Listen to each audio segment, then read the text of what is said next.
Il chantait des chansons populaires, c'était il y a 40 ans. Claude François nous quittait. Prisca et Ketty ont été ses Claudettes. Merci d'être là toutes les deux. J'allais presque dire 40 ans après, Claude François aurait 79 ans aujourd'hui. Vous vivez quelque part encore avec lui, Prisca? Oui, par la danse, par les cours de danse que j'enseigne depuis 45 ans. Oui. Vous avez dansé derrière lui à la télévision, dans des shows endiablés. Ketty, il est toujours avec vous, Claude François? Il est toujours avec nous, en effet, aussi grâce aux fans qui nous rappellent constamment notre travail, parce qu'en fait, c'était un travail malgré tout. Hein. Et un plaisir aussi, bien sûr, Claude est toujours avec nous. Et puis les chansons, on les entend partout, tout le temps. Donc voilà. Oui. Oui. On va voir des photos, on va vous voir à cette époque-là, donc Claudette, derrière cet artiste de variété qui fait danser la France entière. Par exemple, avec Chanson populaire, on va entendre cette chanson inoubliable. Je crois que c'était la première fois que vous avez dansé pour lui. Voilà, tout à fait. C'était l'une des premières danses que je faisais, première télé. Oui, et vous étiez très ému. Vous aviez quoi, 15 ans, 16 ans? 16. Oui. 16 ans. C'était votre rêve qui se réalisait? Tout à fait. J'étais émue, c'est normal. Je retrouvais les plateaux de télé, tous les artistes qui entouraient Claude. J'avais l'habitude de les voir à la télé. Et là, j'étais parmi eux et c'était du rêve. Un rêve absolu. Écoutez cette voix, Claude François. Le grand amour, ça s'en va et ça revient, c'est fait de tout. On vous voit là sur des podiums, vous chantez partout, vous dansez partout. Comment vous rentrez, vous devenez Claudette, Ketty? Tout à fait par hasard, en fait. J'étais en Italie et je faisais des salons pour payer mes cours de danse. Et j'ai rencontré Lydia, qui était à l'hôtel où je dormais, et elle est répétée avec une fille pour une télévision à Paris. Et il semble que la jeune fille n'arrivait pas à apprendre le ballet, donc on m'a demandé si je voulais l'apprendre, parce qu'elle était un peu paniquée, il fallait absolument qu'elle ait quelqu'un pour la télé, et j'ai appris ce ballet, donc, et j'ai fait une télévision avec Claude, qui m'a proposé, après la télé, il m'a appelé dans sa loge, et il m'a proposé de rester avec eux, de faire la tournée, etc. Et comme je faisais en tant que mannequin avec l'Italie et l'Allemagne, et qu'il y avait un voyage au Canada, je me suis dit, oui, j'accepte volontiers de travailler avec Claude François, mais je ne savais pas du tout où je mettais mes chaussons, si j'ose dire. Vous ne saviez pas que ça allait changer votre vie? Je ne savais pas que ça allait changer ma vie, je ne savais pas qu'il y avait un public si important, et je ne savais rien. Oui. Mais je dansais. Danse ma vie, c'est le titre du livre que vous avez publié, Prisca, Anecdotes et confidences. Vous y racontez que vous êtes vraiment tombée amoureuse de Claude François, on peut le dire. Oui, mais c'est normal. Tous les enfants tombent toujours amoureux de leur prof. Moi, c'était Clo-Clo. Oui. Et donc, vous rêviez d'être Claudette. Vous aviez essayé tout fait pour l'approcher devant ses bureaux. J'ai surtout tout fait pour l'approcher, mais d'être Claudette, au départ, je pensais que c'était impossible. C'était trop beau. Et j'ai travaillé, j'ai passé une première audition, où il y avait Ketty d'ailleurs, ça se passait parce que le studio de danse au 122 était sous les toits. Et puis j'ai complètement raté parce que j'étais trop classique, quoi. J'arrivais pas à plier les jambes, pas déhancher. Enfin. Oui, puis vous Donc, étiez il a très fallu intimidée travailler devant Claude François. Vous dites qu'à un moment donné, sur une scène, vous reculiez au lieu d'avancer. Oui, sur l'Indien au soleil. Ouais. Ça a été l'une des premières chansons sur scène. Et il allait très vite sur scène. Il accélérait le rythme. C'est une choré où on se croise, donc on avance, on recule. Et c'était l'époque aussi du micro avec le fil. Donc les filles, elles m'avaient dit, surtout fais attention de ne pas te prendre les pieds dans le fil, sinon Claude. et j'étais complètement hors coup, là. On va entendre Je vais à Rio, Ketty. C'était des chorégraphies incroyables. Le public était fou devant Claude François. Vous l'aviez sous vos yeux, ce public. Vous voyez Claude François. Il donnait tout. Tout à fait. Et surtout, il faut quand même souligner une chose, c'est qu'en règle générale, les chorégraphies, les refrains, les pas été trouvés par Claude. C'est-à-dire que c'est Claude qui donnait l'impulsion du refrain. Et en fait, les pas dont les gens se souviennent aujourd'hui, ce sont les pas que Claude a inventés. Et nous, on travaillait par la suite avec un chorégraphe ou sans. Les danseuses travaillaient dans la salle de répétition pour les couplets. Mais tous les refrains étaient donnés par Claude. Donc c'est ça aussi qu'il faut savoir. Ouais, donc, ça donnait ça, par exemple. Écoutez. Dans nos bleu de l'océan que peuvent s'offrir sans argent. Comment on dansait là sur cette chanson-là, Prisca? Comment Je vais à Rio. Comment on dansait? Je Ouais. peux danser si vous Oui. voulez. C'était très rythmé et le moindre petit mouvement, le petit accent, avec l'autre, c'était très précis. Oui, parce qu'il était, on va dire, maniaque, on le sait, Oui. terriblement perfectionniste, Ouais. parfois mauvais caractère. Oui, mais- Quelquefois. Oui, quelquefois, mais si je peux me permettre le mot perfectionniste, pour moi c'est une qualité, donc exigence aussi. C'est-à-dire que malheureusement avec Claude c'est devenu un défaut, mais ce n'est pas un défaut d'être exigeant. Et puis il faut savoir une chose, c'est qu'on a toujours dit à l'américaine, c'est-à-dire les Américains sont précis, les ballets sont précis, mais si on n'est pas exigeant et précis dans un spectacle, il n'y a pas de résultat. Donc c'était obligatoire d'être exigeant et précis. Oui, oui. D'ailleurs, à un moment, vous racontez dans votre livre, vous vous engueulez avec lui. Vous le lâchez, vous dites je pars, c'est trop. Ouais, Faut le faire. C'est-à-dire, il me faisait la tête depuis un certain temps, puis je ne comprenais pas parce que j'essayais de faire toujours le mieux. Et c'est vrai, bon, on connaissait son caractère et j'avais le mien. Et ce jour-là, j'ai dit, il ne va pas parler plus fort que moi, quoi. Et je me suis mise, il m'a appelée et j'étais devant lui. Vraiment, je pensais qu'il allait me disputer, quoi. Et je me suis mise à crier plus fort que lui. Et puis à la fin, j'ai dit, je te donne ma démission. Et peut-être que finalement, il avait peut-être un truc sympa à me dire. Mais voilà, Ouais. je suis partie. Il jouait toujours le chaud et le froid, Katie.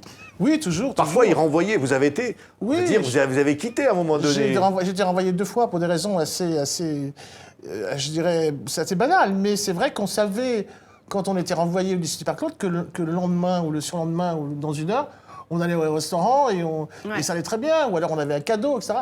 C'est aussi ça l'image de Claude, c'est-à-dire que les gens voient un petit peu la tête de l'iceberg avec cette colère extrême, mais la colère était due au fait que Claude avait besoin d'être rassuré. C'est-à-dire qu'il avait besoin que les personnes qui travaillaient pour lui soient à fond dans ce qu'on lui demandait. Et dès qu'il sentait que quelqu'un était à moitié, à 50% ou 99%, il ne supportait pas. Et ça, je pense que ça lui faisait peur, en fait, Oui. pour le résultat du travail qu'on avait à faire. On va entendre Magnolia, c'est une des dernières chansons. Ça nous rappelle ce funeste jour de mars 78. Prisca, vous êtes au rendez-vous du dimanche, c'est une émission de Michel Drucker. Vous attendez l'arrivée de Claude François dans la loge, vous êtes prête, habillée pour danser pour lui. Et là, vous entendez un cri dans le couloir. Oui, Sandra qui arrive en courant et qui m'appelle et qui me dit « Viens, viens, Claude est mort ». Et j'ai pas réalisé, quoi, j'y croyais pas. C'était pas possible. C'était pas possible qu'il parte, quoi. comme ça. Ouais. Vous êtes Brutalement. vous êtes allé, Katie, le voir, Bien mort. sûr, bien sûr. Qu'est-ce que vous avez ressenti? J'étais plus chez Claude à ce moment-là, parce que j'étais parti, fin 76. Une immense tristesse. Et puis pareil, l'incompréhension et voir Claude sur son lit inerte comme ça, alors que je l'ai toujours vu comme une pile électrique en train de bouger dans tous les sens, ça n'avait pas de raison d'être, en fait. C'est ça, c'est que ça n'avait pas de raison d'être, ce décès aussi prématuré, aussi rapide. Personne n'aurait pu penser que ça pouvait arriver. Peut-être un accident de voiture, parce qu'il conduisait très vite. J'ai vu Claude dans des loges avec 10 cm d'eau, avec des fils partout. Voilà.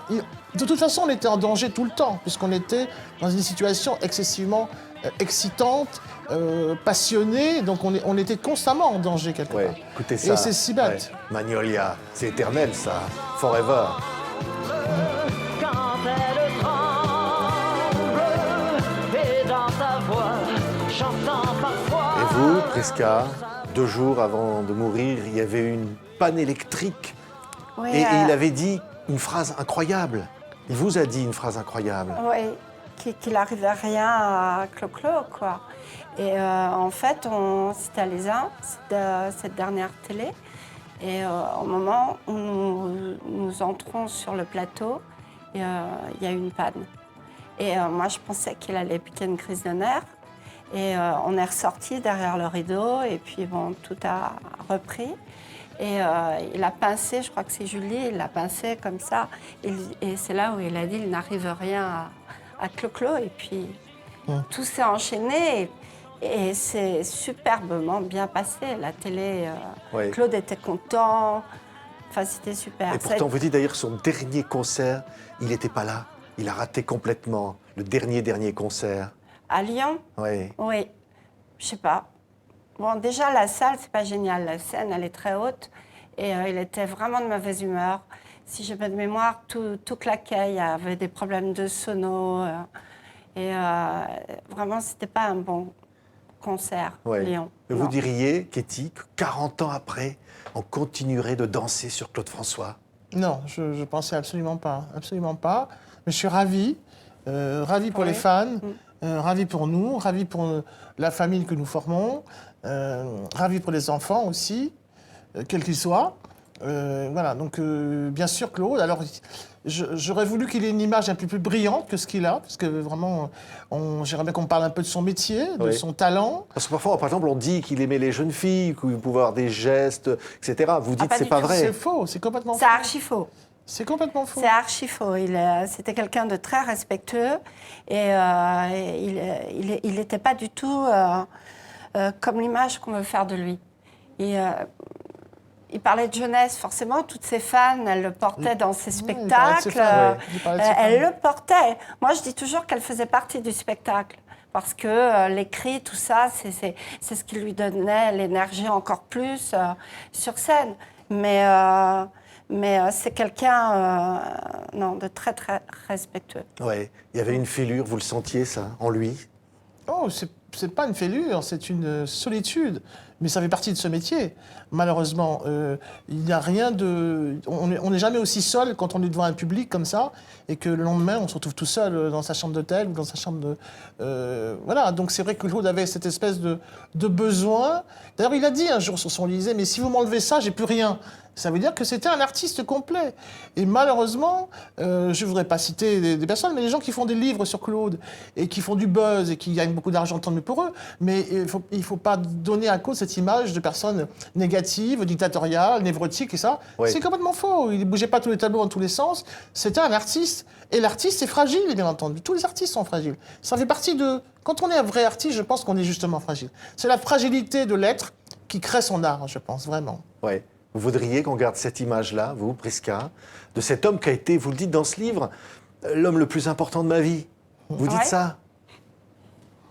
C'est vrai? Sûrement, je veux dire, c'est quelqu'un qui m'a tout apporté sur le plan professionnel. Et encore une fois, c'était quelqu'un très respectueux.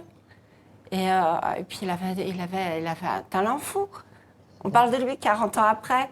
On le fait danser et d'ailleurs, on va se retrouver le 10 mars lors d'un hommage à Paris et il va y avoir beaucoup de monde et il va y avoir aussi des enfants qui vont danser Claude et je les force pas, ces enfants. Je parle évidemment des Claudinettes. Ce sont des enfants qui viennent au cours pour apprendre les danses de Claude. Donc il y a actuellement une jeunesse, une nouvelle génération qui aime Claude, qui aime son rythme, parce que ces chansons, c'est la joie de vivre, c'est de la couleur, c'est du soleil, et c'est important. Ouais. Je crois que c'est pour ça. Bien sûr. Si je vais ajouter, pour compléter ce que dit Prisca, c'est que cette manifestation, le 10, de 14h à 20h, c'est organisé par des fans. Ce n'est pas un organisme producteur et autres, ce sont les fans qui, depuis des années, suivent Clo-Clo, qui ont décidé d'organiser cet après-midi, en fait. Oui. Donc c'est extraordinaire. Il n'y a pas beaucoup de fans. Alors si, on organise des mises, je veux dire, des rues, des choses comme ça, mais elles ont fait ça de manière bénévole, et ça fait des années qu'elles sont sur ce projet. Il faut vraiment les remercier, parce qu'elles sont encore là. C'est les fans qui vont nous proposer d'aimer Claude à nouveau 40 ans après. Merci beaucoup. On a oublié de vous dire, on a quand même le petit flyer. Un point important, ça se passe au cirque Borman, Moreno. Et donc c'est un chapiteau, évidemment, qui est dans le 15e. Et c'est important aussi que cet événement se passe sous un chapiteau. Parce que 80% des galas de Claude se passaient sous un chapiteau. Oui. Quelle image vous gardez, Prisca, de Claude François? Une image qui vous revient le plus? Moi, c'est la tendresse. C'est-à-dire? C'était quelqu'un de tendre.